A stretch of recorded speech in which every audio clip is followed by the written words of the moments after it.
Here with Josh Jr. With Emirates Team New Zealand, the day 63 out on the Gulf here in Auckland. What looked like it was going to be quite a light day, maybe a dying sou'wester, ended up being pretty champagne with sort of that 12 knot average to start and then sort of building 15 to 16 as the session went on. You've done sort of 2 days in a row on this boat as well, filling in for Nathan. How's everything going and how's the boat feeling? Yeah, it's been great. Unfortunately, Nate's been away, so I've been trying to fill his big shoes, but really enjoyed being out there with the team and going for a sail, and yeah, the boat's going well, which is cool. Now you have quite a good position where you're on the chase boat a lot of the time, sort of watching the boat and probably giving a lot of feedback to the boys on board, and now you've had 2 days on the yacht. What are your thoughts from what you've seen and what you've felt in these last 2 good sessions? I guess from being on the chase boat, it's easier to talk about it than actually do it. So it's been great to experience being on the boat, but it's also a really different perspective. So to be on the boat, you see things from a different angle, you get a lot better feel of how the boat sails. So for me, it's been really interesting, and yeah, it's been great to do a bit of yachting. And with your sailing background and being a backup helmsman on this boat, what's your role behind the scenes? Because obviously you get to experience the boat, you get to watch it and run through it with the designers and engineers on board the chase boat as well. Like, are you involved in that engineering and designing side a little bit and do a bit of crossover, or are you purely sort of with the sailing team behind closed doors? Yeah, I'm definitely not an engineer, I'm not that skilled, but no, I'm just part of the sailing team, and I support the guys who are sailing and fill in where I can. But also all of us are incredibly involved in the design and the feedback from the boat. So like all teams would be, we just try and provide good feedback and be good teammates, really. No, that's nice.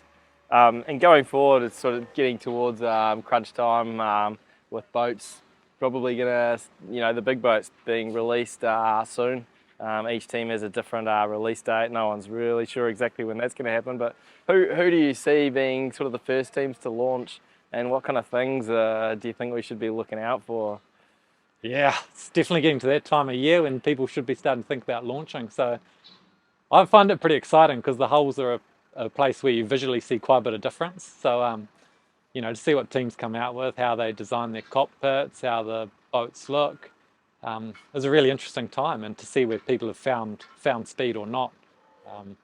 I guess we won't know till the end. No, that's it. Sometimes looks don't mean speed, do they? Yeah.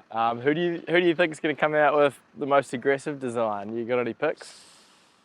Oh, I honestly don't know. You just have no idea. You can tell what people are doing in their campaigns now, but they could come out with something incredible or not from here. So fingers crossed we've gone in the right direction, and we're excited to get our boat out some stage soon.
Paul Goodison, you were helming on both the American AC40s today. Another day of two-boat testing, lots of straight lines, a bit windier today. Is that better or worse for what you were trying to achieve?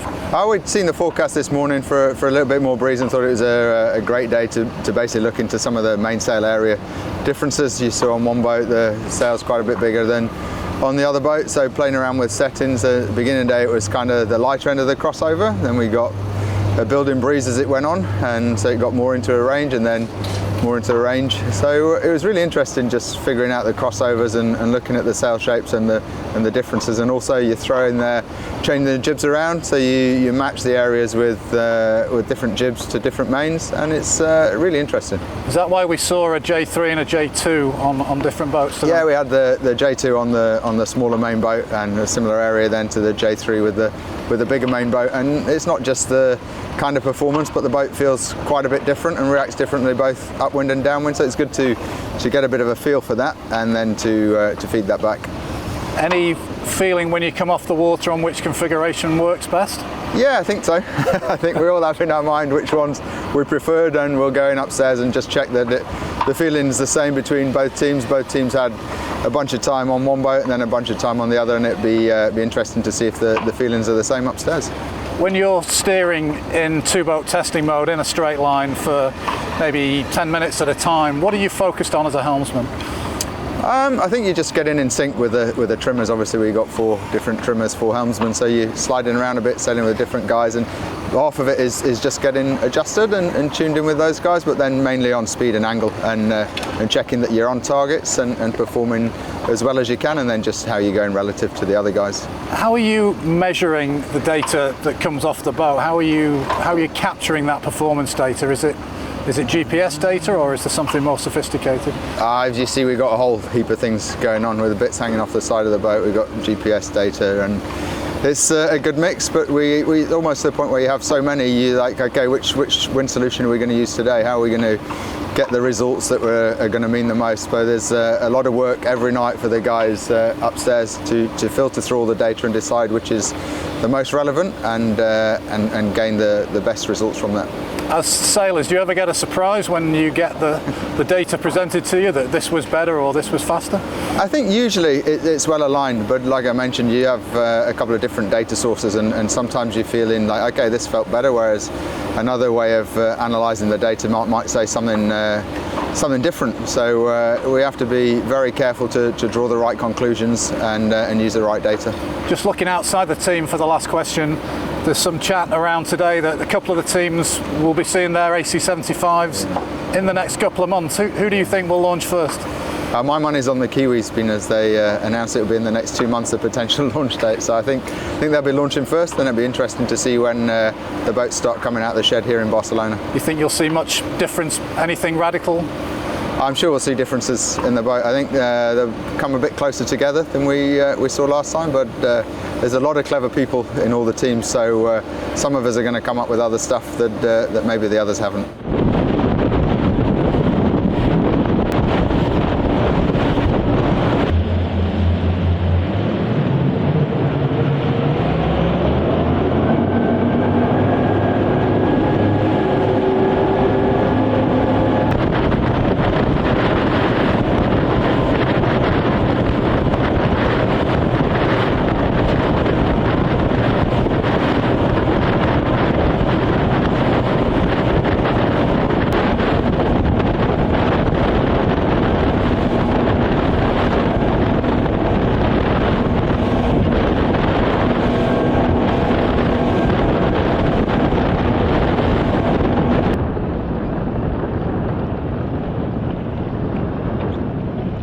We're here with Arno Sarafagis. You are helming on board the starboard side of Boat Zero with Alinghi Red Bull Racing. Another great day on the water, some more testing, some pre-starts and a match race versus the chase boat. How did it go? Yes, today a really good day to start the week. Some perfect condition sailing. We were just keep on going on our testing program and race practice, and we could tick everything today. So it was really nice, and we end up the day with a 3-lap race again for the guys to stretch their leg and get used to the racing environment. And again, we saw some board down, board up testing that we saw last week. You know, one run upwind, one round downwind. What exactly are you looking at with this test? Yeah, we just try the system, and we try to fine tune the One Design FCS system that we have on the boat, and just trying to learn how it works the best way, and so then we can change the setup. But we need to do that on the water. Do you only do it with the starboard foil because it's a flat foil compared to the Y foil you've got on port? Well, we usually do it on the starboard foil because it's slightly easier to see compared to the anhydral. But we do all the testing we do on one tack. We do some testing on other tack as well that you didn't probably saw. So it's on both foil we do the same. So during the starts, we saw, in the first few starts consistently a few touchdown tacks in the pre-start. How important is it to nail this two-turn maneuver in a tight space? It's basically a full 360 you're doing. You do a jibe and then a tack. And today we saw that tack after the jibe consistently touching down. How important is that maneuver? Every maneuvers are really important, and during the pre-start we still don't know exactly the size of the box, so we try to make it as smooth as possible and try to do the hardest maneuvers as possible. And we just fine-tune our setup, and we still need to work on a few things, and we were slightly downrange of the J3 today as well, so it's always a bit tricky when you are under power. What link controls can help with a maneuver like that? You can do everything as you want, so you just need to put what you want on the table, and the boat will make it. A couple of declarations have just been made. In 2 months we'll see 2 brand new AC75s, one from Emirates Team New Zealand and one from you. How important is it for you to, as a lead helm, to be sailing your new AC75 before the Defender? Well, I think for not only for me but for the whole team that the guys design it and build it, it will be really good to be one of the first boats on the water, and as well to be, as sailing team, take over this boat after this long period. We're really looking forward to it, and it's always good to be in the first position, and looking forward to see the other boat as well.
Matteo Plazzi, rules advisor here at Rossa. Matteo, busy time of the year. Most of the teams are doing two-boat testing. What, from a recon perspective, what would you say are your takeaways from these sailing sessions? Well, I think that the first part of the campaign is finished. So all the components that each team wanted to develop for the new boat, that phase is done. And now we are in the phase where we practice, where the crew practicing for match racing with 2 boats as equal as possible in our case, or for other teams using 2 AC40. Which teams do you think will launch their big boat first? Well, today we got 2 notifications. Both Team New Zealand and Alinghi said that they will launch straight after the April 5th. So I think for sure they will be the first, but I think in April there will be a couple of more. I think several boats will launch in April. Will you be able to reuse components such as mast and arms of boat 2 of last campaign? Sure. We can use a legacy component, that's what they are called. And like for the mast, you have to modify because they are different. Well, really, that's the only mast and the foil arm are the only, I think, are the only components that you can reuse. And we suppose you will be launching your A75 here in Cagliari. How big are the learnings which are possible in the waters of Cagliari launching here compared to be launching directly in Barcelona in terms of sea state and so? Well, I think we don't have a decision yet about where we'll be launching. I think most likely we'll be here in Cagliari. And the main reason is because we have a good setup here with all the tools, and it's easier to work on a new boat here rather than in Barcelona. And will you be still sailing or still training your youth and women team while sailing the A75? Well, I think we are starting now training and sailing with the youth and the women team, and it will be an ongoing process for sure. When the new boat will arrive, priority will go to the new boat, but at the same time we need to get some time to these teams on the water. And talking about timing to launch, what is the best compromise, whether to launch too early or later in terms of recon and watching the other competitors? Well, I think each team has his own strategy, and now the games are done, and in this boat there is really not a lot that you can do once you have designed and built your boat. So even if you see the boat of your opponent 15 days earlier or later, I don't think it changed much, but for sure it will be interesting to see Team New Zealand and the Alinghi boat when they go on the water. Matteo, ci lasci un commento per i supporters Luna Rossa. Oggi è una bellissima giornata qui a Cagliari, 2 barche in mare, 2 equipaggi che hanno fatto tante regate di practice, tante partenze e alcune regate, quindi sicuramente l'azione sta andando verso fare allenamento per gli equipaggi, ed è questo il goal di questo periodo. Siamo felici di essere qui.